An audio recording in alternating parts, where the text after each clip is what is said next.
let's talk about this news that we got over the last 24 hours. Breast implants that caused cancer finally been recalled worldwide after months of pressure. And a lot of that pressure came from our next guest. Karen Malkin is a patient advocate who is pushing to have these implants recalled. Karen, thank you for joining us again.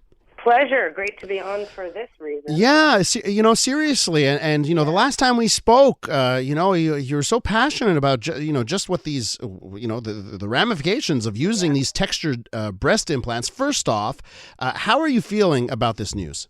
I'm actually really, really relieved.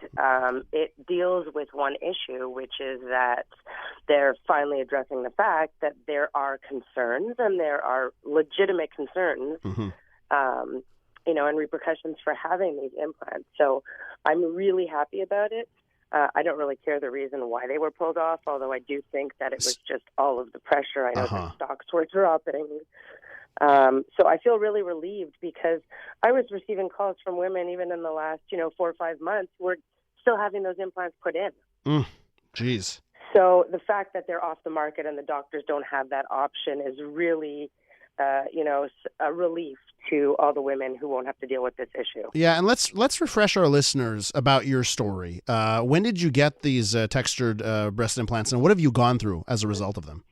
So I had already one set of implants. They didn't work, so they put these textured implants in 5 years ago.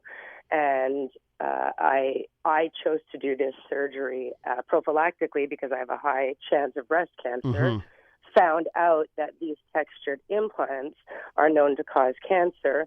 And now I'm actually presently on a waiting list to have them removed. Jeez. And now other implants put in. It's not such an easy solution because you're still putting yourself through surgery.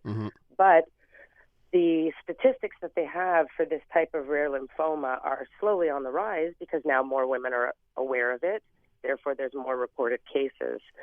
So it's not safe to keep them in my opinion. I know you feel that what's important here is the end result, that they've been recalled, and for you, the reason why maybe isn't as important. But what does your gut tell you here? To me, my gut says, you know what? These number crunchers at these big companies started to crunch numbers, and the scales got tipped to a certain point where they now realized it's cheaper for them to do the recall. That's what. That's exactly what I feel, and it's a sad reality.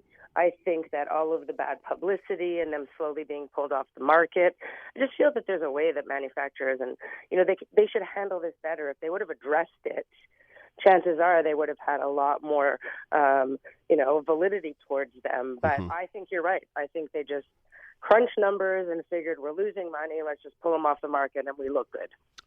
For you, does the fight that you've been doing here, how long has it been, by the way, that you've been fighting against these breast implants?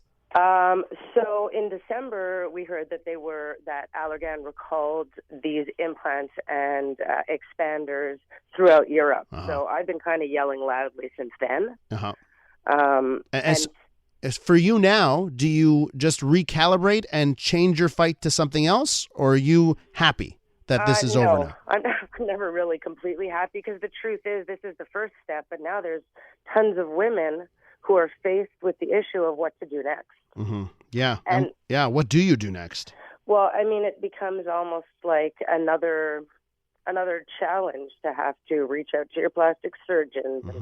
Half of the women who have breast implants due to breast reconstruction from a mastectomy don't even know what type of implants they have. Yeah. So, yes, it's great that they're off the market, but that's just part of the problem that's been created due to these manufacturers not being honest. And now some women call panicking. What do they have? Now there's waiting lists to have them removed. So it becomes sort of another scare. Yeah. Can I ask you if you're upset still with the Canadian government, with Health Canada, for their lack of doing anything, for waiting for a recall? I am a little bit disappointed, but I do know how corporate things work. It takes time. I am proud of the fact, truthfully, that Health Canada stepped up and chose to pull them off the market even before the U.S. did. Yeah. it shows that they did understand, the seriousness of what reports were coming out. So I'm actually a little bit pleasantly surprised with how they reacted, because they could have just gone with the rest of the countries who were saying it's fine.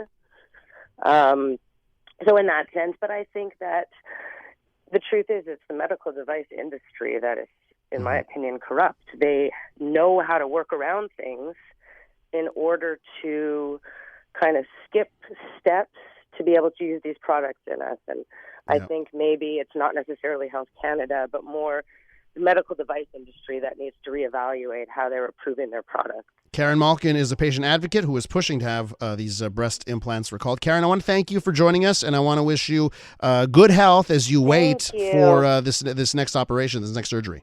Thank you so much. Thanks for reaching out.